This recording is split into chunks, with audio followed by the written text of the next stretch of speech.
Hi hello నమస్తే welcome back to VV kitchens. నేను మీ వరదిని విజయ్. ఎంతో నోరూరించే ఒక రెసిపీతో నేను మీ ముందుకు వచ్చేసానండి. అదేంటా అని అనుకుంటున్నారా? All time favourite, all age group favourite అయిన గులాబ్ జామున్ అండి. ఈ గులాబ్ జామున్ని చాలా సింపుల్గా, చాలా తక్కువ టైంలో ఫస్ట్ టైం ప్రిపేర్ చేసే వాళ్ళు కూడా పర్ఫెక్ట్గా ఎలా ప్రిపేర్ చేయాలో ఈ వీడియోలో చూపించేస్తానండి. చాలామంది గులాబ్ జామున్ని ప్రిపేర్ చేస్తూ ఉంటారు, కానీ వాళ్ళకి ఈ జామున్ క్రాక్ రావడం, లేదంటే జామున్ లోపల గట్టిగా ఉండడం అనేది జరుగుతుందండి. అలా కాకుండా నేను చెప్పే ఈ చిన్న చిన్న టిప్స్ పాటిస్తూ కనుక ఈ గులాబ్ జామున్ని ప్రిపేర్ చేశారంటే పర్ఫెక్ట్ స్వీట్ షాప్ స్టైల్లో వస్తాయండి. మీరు కనుక ఈ వీడియోని కరెక్ట్గా అబ్జర్వ్ చేశారంటే, వీడియోలో నేను ఈ గులాబ్ జామున్ని మధ్యలోకి కట్ చేశానండి. అలా కట్ చేసినప్పుడు ఈ గులాబ్ జామ్ లోపల ఎలా ఉందనేది మీకు అర్థమవుతుంది. ఇప్పుడు ఈ రెసిపీ ప్రాసెస్ని స్టార్ట్ చేసేద్దామండి. ముందుగా ఒక పెద్ద ప్లేట్లోకి ఇన్స్టంట్ గులాబ్ జామున్ పౌడర్ని వేసుకోవాలండి. ఇలా వేసుకున్నటువంటి ఇన్స్టంట్ గులాబ్ జామున్ పౌడర్ని పాలతో తడుపుకోవాలండి. చపాతీ పిండిలాగా ప్రిపేర్ చేసుకోవాల్సి ఉంటుంది కాబట్టి కాస్త పెద్ద ప్లేట్ని తీసుకోవాలి. ఇప్పుడు ఈ జామున్ పౌడర్లోకి కొంచెం కొంచెం పాలను వేసుకోవాలండి. ఒకేసారి ఎక్కువ పాలను కనుక వేసినట్లయితే ఈ పిండి మెత్తగా అయిపోయే ఛాన్స్ ఉంటుందండి. అందుకే చిన్న కప్పులో పాలను తీసుకొని కొంచెం కొంచెం కావాల్సినట్టుగా పాలను వేసుకుంటూ చపాతీ పిండిలాగా ఈ పౌడర్ని ప్రిపేర్ చేసుకోవాలండి. మరీ మెత్తగా కాకుండా, మరీ గట్టిగా కాకుండా మీడియం కన్సిస్టెన్సీలో ఈ మిక్సింగ్ పౌడర్ అనేది ఉండేలాగా చూసుకోవాలి. ఇలా ప్రిపేర్ చేసుకున్నటువంటి ఈ మిశ్రమంలోకి ఒక టేబుల్ స్పూన్ దాకా నెయ్యిని కూడా వేసుకొని, నెయ్యి మొత్తం కూడా ఈ మిశ్రమంతో పాటు బాగా కలిసేలాగా ప్రెస్ చేస్తూ గట్టిగా కలుపుకోవాలి. మనం ఎంత బాగా ఈ మిశ్రమాన్ని ప్రిపేర్ చేసుకుంటామో అంత బాగా ఈ గులాబ్ జామున్ అనేటి క్రాక్స్ రాకుండా ఉంటాయండి. కొంచెం ఫోర్స్ని అప్లై చేసుకుంటూ వీడియోలో చూపించిన విధంగా ఈ మిశ్రమం మొత్తాన్ని కూడా రౌండ్ బాల్ లాగా ప్రిపేర్ చేసుకొని ఏదైనా బౌల్తో కవర్ చేసుకొని 15 మినిట్స్ పాటు ఈ మిశ్రమానికి రెస్ట్ ఇవ్వాలండి. ఈలోగా స్టవ్ వెలిగించి స్టవ్ పైన ఒక పెద్ద బౌల్ పెట్టి ఆ బౌల్లోకి 2 కప్పుల దాకా చక్కెరను వేసుకోవాలి. నేను తీసుకున్నటువంటి చక్కెర క్వాంటిటీ వచ్చి 200 గ్రామ్స్ వరకు ఉంటుందండి. మనం ఏ కప్పుతో అయితే చక్కెరను కొలుచుకున్నామో అదే కప్పుతో 2 కప్పుల దాకా మంచినీళ్ళను కూడా తీసుకొని ఈ బౌల్లోకి వేసుకొని చక్కెర వాటర్ 2 కూడా బాగా కలిసిపోయి పాకం అనేది ప్రిపేర్ అయ్యేంత వరకు కూడా ఈ చక్కెర సిరప్ని మధ్య మధ్యలో కలుపుకుంటూ మంటను లో టు మీడియం ఫ్లేమ్లోకి అడ్జస్ట్ చేసుకొని బాగా మరిగించుకోవాలి. ఈ చక్కెర పాకం మనకు కావాల్సినట్టుగా ప్రిపేర్ అవ్వడానికి 10 to 15 మినిట్స్ వరకు టైం పడుతుందండి. ఎలాంటి తీగ పాకం కానీ ముదురు పాకం కానీ రావాల్సిన అవసరం లేదు. కొంచెం జిగురు జిగురుగా ఉన్నట్టయితే సరిపోతుందండి.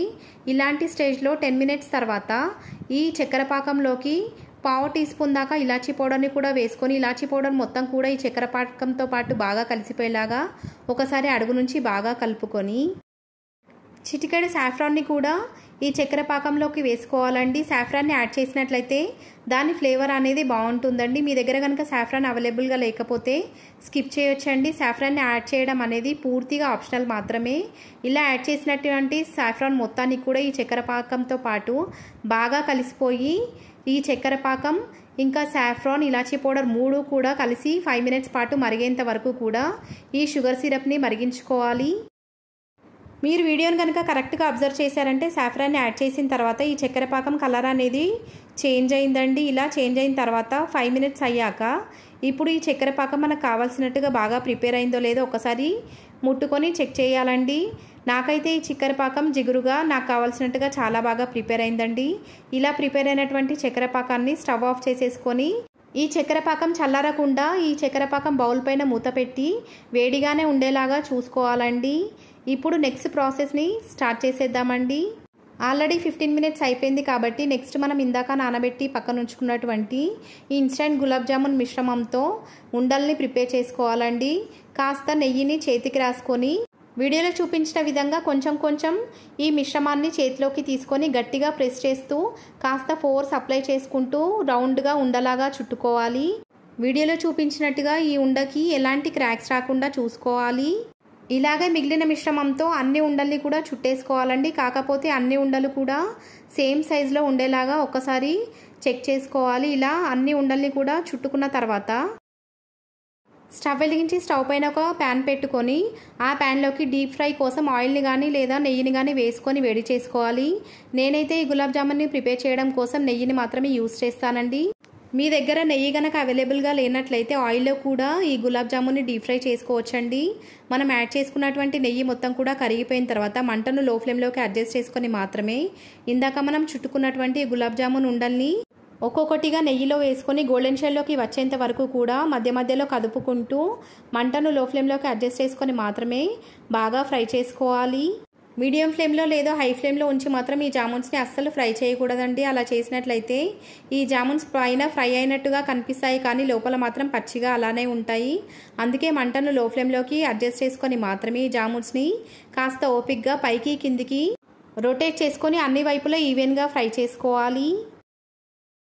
వీడియోలో చూపించినట్టుగా ఈ జామున్స్ కలర్ వచ్చిన తర్వాత ఈ జామున్స్ అన్నిటిని కూడా బయటకు తీసి మనం ఇందాక ప్రిపేర్ చేసుకున్నటువంటి చక్కెర పాకంలోకి వేసుకొని మూత పెట్టుకోవాలండి. ఈ జామున్స్ని యాడ్ చేసుకునే టైంలో మాత్రం చక్కెర పాకం వేడిగా ఉందో లేదో ఒక్కసారి చెక్ చేసుకోవాలి. ఒకవేళ ఈ చక్కెర పాకం కనుక చల్లారినట్లయితే ఈ చక్కెర పాకాన్ని వేడి చేసుకున్న తర్వాత మాత్రమే స్టవ్ ఆఫ్ చేసేసుకొని మనం ప్రిపేర్ చేసుకున్నటువంటి ఈ జామున్స్ని ఆ చక్కెర పాకంలోకి వేసుకోవాలండి.